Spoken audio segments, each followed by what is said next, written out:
ಇಲ್ಲಿ ಒಂದು ಮಶ್ರೂಮ್ ಬಿರಿಯಾನಿ ತಗೊಂಡ್ರೆ 2 ಮಶ್ರೂಮ್ ಬಿರಿಯಾನಿ ಫ್ರೀ ಕೊಡ್ತಾರೆ. ಬನ್ನಿ ಎಲ್ಲಿ ಅಂತ ಹೇಳ್ತೀನಿ, ಈ ವಿಡಿಯೋನ ಸೇವ್ ಮಾಡ್ಕೊಳ್ಳಿ. ನಾನು ನಮ್ಮ ಫ್ರೆಂಡು BTM ಲೇಔಟ್ ಹೋಗಿರ್ಬೇಕಾದ್ರೆ ಹೊಟ್ಟೆ ಹಸಿತಿದೆ, ಬಿರಿಯಾನಿ ತಿನ್ನೋಣ ಅಂತ ಹೇಳ್ದ. ಸರಿ ಅಂತ ಹೋಟೆಲ್ ಹುಡುಕ್ಬೇಕಾದ್ರೆ ನಮ್ ಕಣ್ಣಿಗೆ ಬಿದ್ದಿದ್ದೆ ಮಶ್ರೂಮ್ ದಮ್ ಬಿರಿಯಾನಿ. ಸರಿ ಒಂದ್ ಬಿರಿಯಾನಿ ತಗೊಂಡು ಟ್ರೈ ಮಾಡೋಣ ಅಂತ ತಿಂದ್ವಿ, ತುಂಬಾ ಚೆನ್ನಾಗಿತ್ತು. ಮತ್ತೆ ಕಬಾಬ್ ಮತ್ತೆ ಮಶ್ರೂಮ್ ಬಿರಿಯಾನಿ ಹೇಳಿ ಇಬ್ರು ಚೆನ್ನಾಗಿ ಬ್ಯಾಟಿಂಗ್ ಮಾಡಿದ್ವಿ. ನಾನ್ ನಿಮ್ಗೆ ಮೊದಲೇ ಹೇಳ್ದಂಗೆ ಇಲ್ಲಿ ಒಂದು ಬಿರಿಯಾನಿ ತಗೊಂಡ್ರೆ 2 ಬಿರಿಯಾನಿ ಫ್ರೀ ಕೊಡ್ತಾ ಇಲ್ಲ. ದೇವ್ರು ನಿಂಗೆ ಒಳ್ಳೇದು ಮಾಡ್ತದ, ನಿನ್ ಜನ್ಮಕ್ಕೆ ಹೋಗೋ.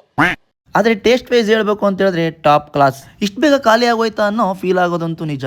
ಇದು ಯಾವ್ದೋ ಪ್ಲಾನಿಂಗ್ ಅಥವಾ ಪ್ರಮೋಷನ್ ವಿಡಿಯೋ ಅಲ್ಲ, ಫುಡ್ ಚೆನ್ನಾಗಿರೋದ್ರಿಂದ ನಾನು ವಿಡಿಯೋ ಮಾಡಿದೆ, ನೀವು ಆ ಕಡೆ ಹೋದ್ರೆ ಟ್ರೈ ಮಾಡ್ಲಿ ಅಂತ. ಕೊನೆಗೆ ನಾನು ನಮ್ಮ ಫ್ರೆಂಡು ಬೇರೆ ಇನ್ನೊಂದೇನಾದ್ರೂ ಐಟಮ್ ಟ್ರೈ ಮಾಡೋಣ ಅಂತ ಮಶ್ರೂಮ್ ಪೆಪ್ಪರ್ ಡ್ರೈ ಹೇಳಿದ್ವಿ. ಅದು ಕೂಡ ಖಾರವಾಗಿ ತಿನ್ನೋಕೆ ಚೆನ್ನಾಗಿತ್ತು. ಹಾಗೆ ಇವ್ರ ಹತ್ರ ವೆರೈಟಿ ಆಫ್ ಐಟಮ್ಗಳು ಕೂಡ ಇದೆ, ನೀವು ಹೋದ್ರೆ ಟ್ರೈ ಮಾಡಿ. ಹಾಗೆ 149 ರುಪೀಸ್ಗೆ ಕಾಂಬೋ ಪ್ಯಾಕ್ ಅಂತ ಕೂಡ ಕೊಡ್ತಾ ಇದ್ದಾರೆ. ಇನ್ನ ಈ address BTM layout library opposite ಇದೆ. ನೀವು ಕೂಡ ಇಲ್ಲಿಗೆ ಹೋಗಿ ಒಂದ್ಸರಿ ಟ್ರೈ ಮಾಡಿ, ತುಂಬಾ ಇಷ್ಟಪಡ್ತೀರಾ. ಜೊತೆಗೆ ಫುಡ್ ಹೇಗಿತ್ತು ಅನ್ನೋದನ್ನು ಕೂಡ ಕಮೆಂಟ್ ಮಾಡಿ, ಯಾಕೆಂದ್ರೆ ಬೇರೆಯವ್ರಿಗೂ ಗೊತ್ತಾಗ್ಲಿ ನಾನು ಹೇಳ್ತಿರೋದು ನಿಜನಾ ಸುಳ್ಳು ಅಂತ.